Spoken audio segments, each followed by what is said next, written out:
Villages, 1370 AM, 96.3 FM, The Source.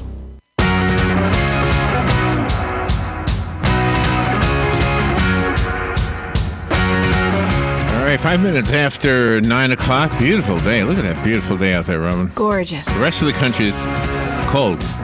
We're going to get some cold temperatures tonight, though, right? Yeah, looking forward to it. All right, so do you send out lots of Christmas cards every year, Robin? I send out Christmas cards, but not lots. Not lots of them. Do you write something in those Christmas cards? Yes, I do. So is it a task or is it a joy? It's a joy for me. It's a joy. How about you?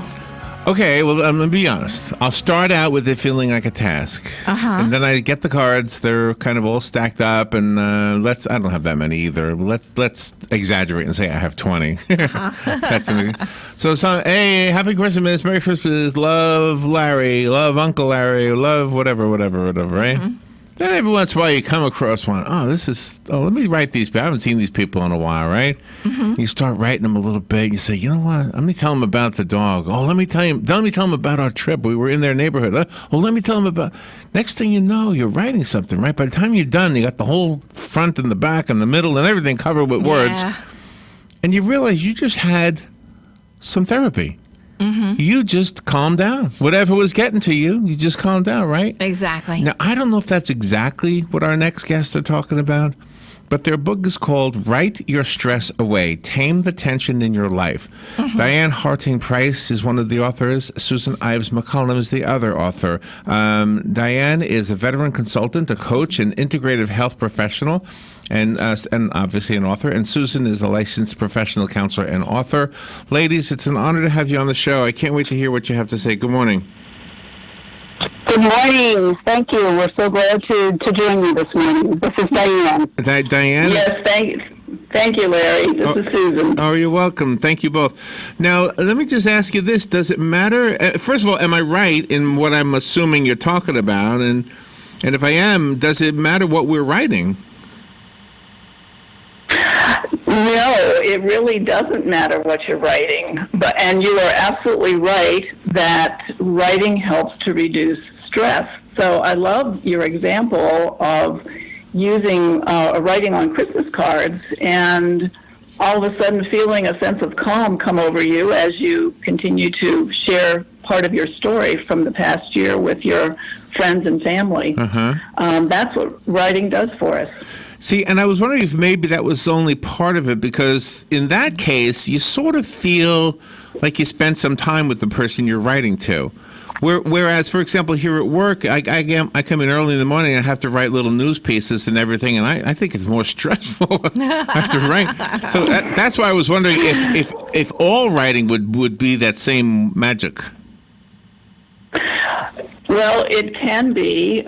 We have a method that we talk about in our book, Write Your Stress Away, Tame the Tension of Your Life, called Write to Be Well. And it's a method that uses 4 different writing techniques or styles that will help you sort of come to terms with things that you're finding to be stressful. So I think you use it when you're starting to write some of your news releases. Does it matter what you're writing with? Like, could it be a pencil? See, I think I'd rather have either a pencil, pen, or like a computer keyboard. I don't really like writing on my phone, to be honest. Maybe it's my age that's speaking right there, right? This is Diane. I share that with you. Fat fingers and the typos, and then it just all goes down the drain. But back to the integrated writing method. The big piece of the integrated writing method in terms of really helping you with stress, holiday stress that's certainly coming up, and that really helps in improving our health, is just getting out on paper, if you're using pen and pencil, and paper, or if you're using a computer, or even if you want to dictate it. And the big benefit is when you express the emotions related to different events. And that's the first step in our method of expressive writing. And it's been proven to really improve your health and your overall sense of well-being, when that emotion can be expressed. It goes back to the early roots of psychology with disclosure. And it's been shown that holding the emotion about some event that might have happened 3 months ago or 30 years ago, that can fester in our bodies and have a physical, mental, and spiritual impact. So the writing piece is about disclosure. It's not composition. It's not, you having to come in and write your work writing. It's really getting your thoughts and feelings from your perspective and expressing them, and then linking that to what matters to you, what do you care about, and doing something about it. Writing down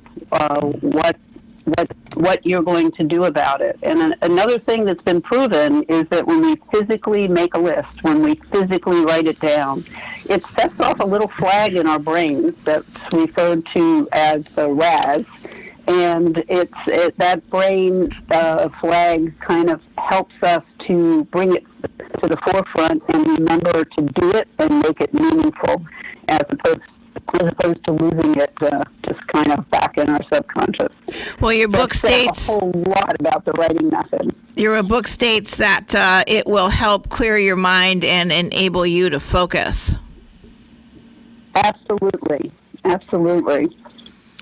Obviously, your readers are agreeing with you. You have nothing but 5-star ratings and good reviews on the Amazon listing for the book, which, if you're just tuning in, is called Write Your Stress Away. Our 2 guests are on the phone, and they wrote the book, Diane Hartingh Price and Susan Ives McCollum. Ladies, where are you? Where are you calling from? Well, this is Susan. I'm calling from Virginia, Northern Virginia. And Diane's in North Carolina, Chapel Hill area. Oh, okay. Well, thank you both for being on the air. I really like this idea, and I like the idea that you're pointing it out to us, and it almost makes you want to start writing. Now, do you, as writers, sometimes write, I don't know, how do you say this, like a fluffy piece just to kind of calm down? Or in other words, do you veer from an assignment just to use writing as a therapeutic technique? This is Susan. I like to do some creative writing, and I find that is quite therapeutic for me. I like to go out in nature or, take some deep breaths and use that as a calming influence, and then pick up my paper and pen and write what sort of comes to my mind, whatever it might be. Might be something that's concerning me, or it might be something that I just want to write about really? From a creative standpoint. And I find both of them to be very beneficial. One of the keys, or one of the interesting facts about writing, is that there have been a number of studies about the health benefits of writing, and they have even discovered that it improves your immune function when you write, so that the T lymphocytes that are in your blood are increased when you do your writing. They've even discovered that it reduces pain in cancer patients and reduces doctor visits. So it does have a calming influence on people. And that's one of the things that you ladies point out, that you've been friends for over 2 decades, and you started out with the love of writing, but then we were told that, Susan, you were diagnosed with type 1 diabetes, and Diane was diagnosed with breast cancer, and that brought you both even closer to writing. That's right. Both Sue and I, throughout our lives, and we have a long friendship and raised families together, and we've always shared the love of writing and health and wellness. And ironically, in the same year, we were each diagnosed with those life-threatening diagnoses. And for me personally, my writing just became front and center. Journaling is something that I've always done. And my journaling at that time really helped me to get clarity as I went through the whole process of being diagnosed and the treatment options that you go through as someone being diagnosed with cancer. It's not just a straightforward, this. And even in the process of the diagnosis, my writing really helped me to get in touch with what I was feeling and my intuition, and really caused me to insist on having a biopsy that my physician later said to me, because I was so insistent and such a self-advocate, that my writing helped me have clarity about needing to do that, that it probably saved my life, because I didn't fit the standard protocol to follow, which would have been, let's wait another 6 months and then do a biopsy. Oh, really? So writing was huge in terms of my health and well-being and navigating those rough waters through that diagnosis. You know, we had Jack Canfield on, the guy from the Chicken Soup for the Soul, and he was talking about lists or like goal setting put into writing form. And I mean, I'm not trying to make it seem mystical in any way, but I think there is something about writing that's kind of cements an idea in your mind, or maybe clarifies something that you're not so clear on, you know? Yeah, that goes back to the point I made earlier about the little flag in your brain referred to as the RAS. And that is when you make the list and write it down. There's actually a book written called Write It Down, Make It Happen that talks about this, that by writing it down, if you're I've tried desperately because I like technology to use online to-do lists, but inevitably I find myself going to my paper and pencil and writing the list down, and it just makes all the difference in the world in terms of making it happen or really clarifying what that goal is that you're working toward. And Susan, so we're right on with that. And Susan, you stress creating SMART goals. Yes, we have found through our research that goal setting is so important for people that they outperform. It's shown that they outperform people that have just sort of vague goals. So actually writing down the goal makes the goal very specific, which is what a SMART goal is all about. And it's a goal that's specific and measurable, achievable, realistic, and time-bound, which is what SMART stands for. There was a Harvard study that showed that people that didn't have any goals after 10 years were still sort of floundering around, but the 13% that had goals in their mind were earning more money and succeeding in life, and the 3% that had written their goals had actually earned 10 times as much money as the other 97% that didn't have their goals written down. So it's just one measure, but it does show that goal writing and putting it down on paper can make a huge difference in your life. And you also chose to do this in an international setting while you were in Africa. Yes, that was a wonderful experience where I wrote with women who some of them didn't even speak English, so we worked through an interpreter, and this was the first time that they had been asked to tell their story. We concentrated more on the expressive writing piece to give them an opportunity to talk about in writing and to share, if they chose to, some of the traumas that they had experienced. And they found it to be very healing and very therapeutic. And they felt that the fact that they were witnessed, their story was witnessed, had made a huge change in their lives. And it was a very exciting project. And Diane, when you write your stories down, do you encourage children to do that as well, so they have a more rounded perspective of themselves as they grow up? Absolutely.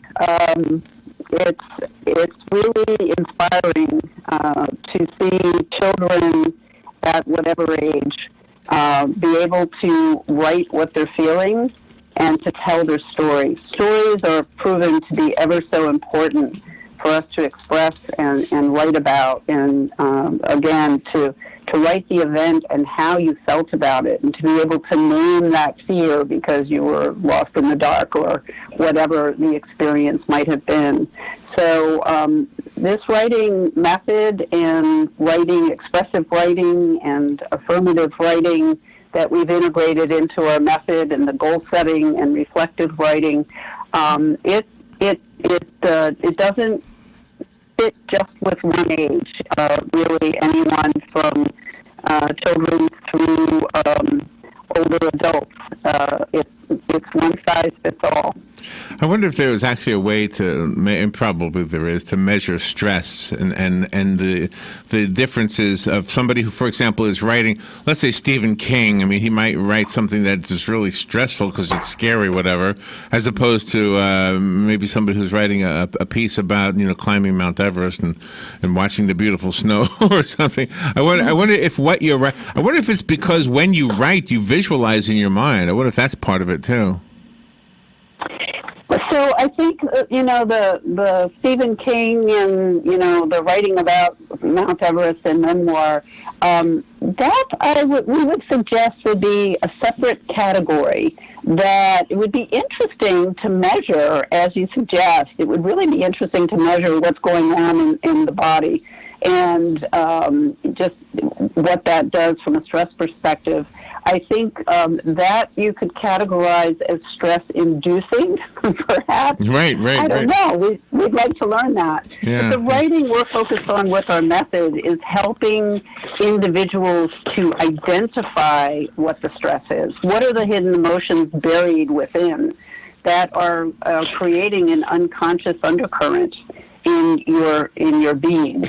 And how do you express that? So in some ways, you could call our writing more therapeutic. So as the holidays come up, a great example of that would be writing about, there are always these stories about family dysfunction that manifests in a holiday gathering.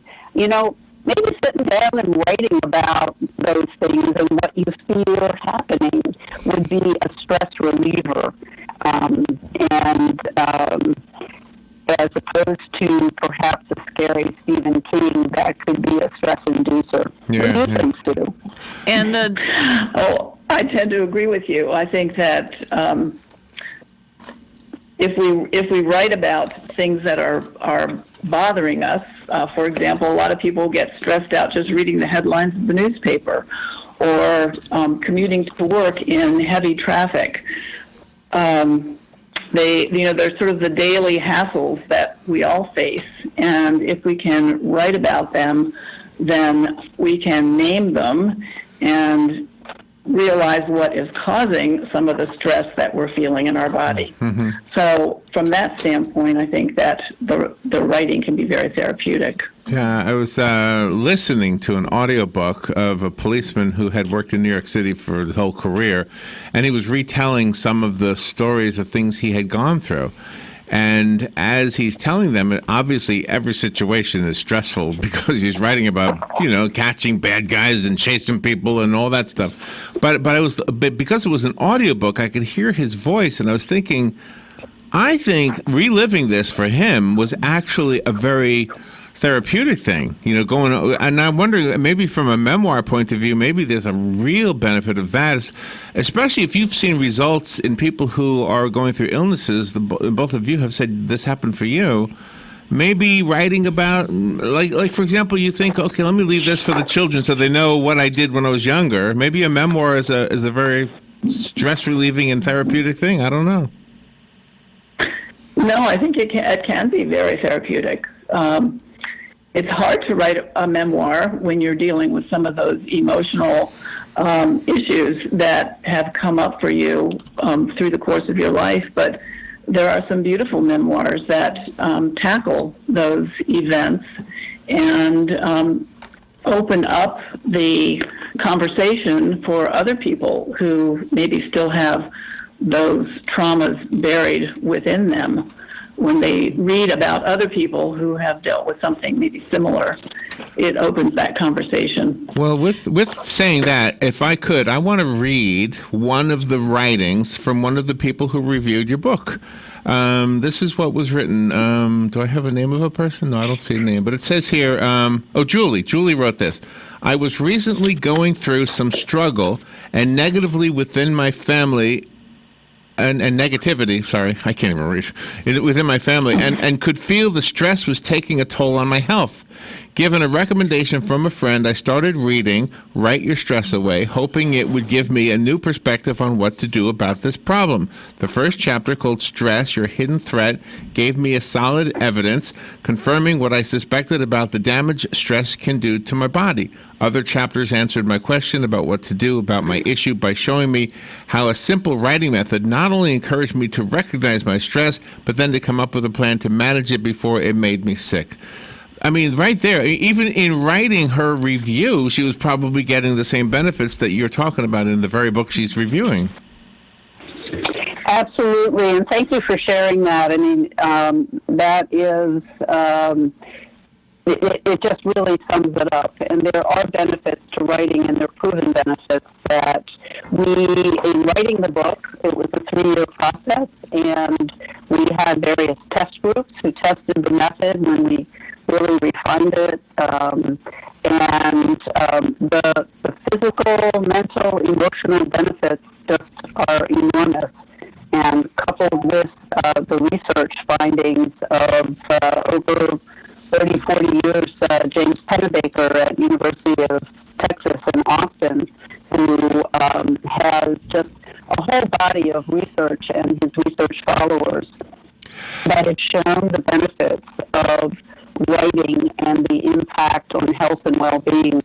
So a writing method is something that can be used whether you're dealing with stress and trying to identify the root of it and what you can best do to address it, or if you're faced, as Sue and I were back many years ago, with a tough diagnosis, or whether you're dealing with a chronic issue, or if it's just the everyday hassles of life, reading the newspaper and being upset, or if you want to use the method in a positive way to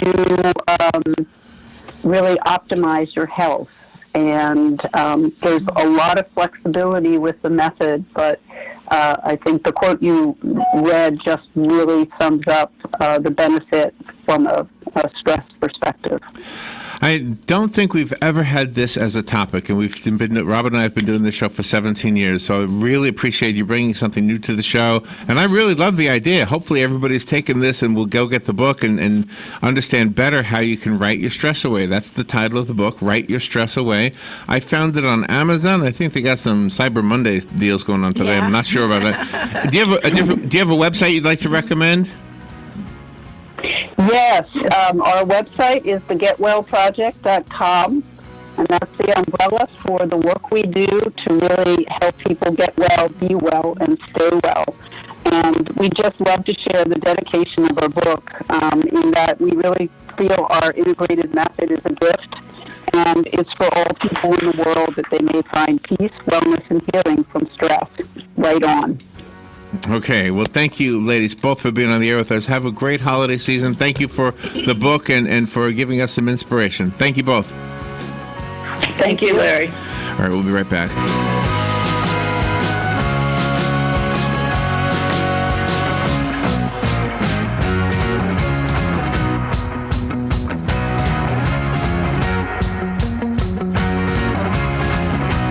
Hey.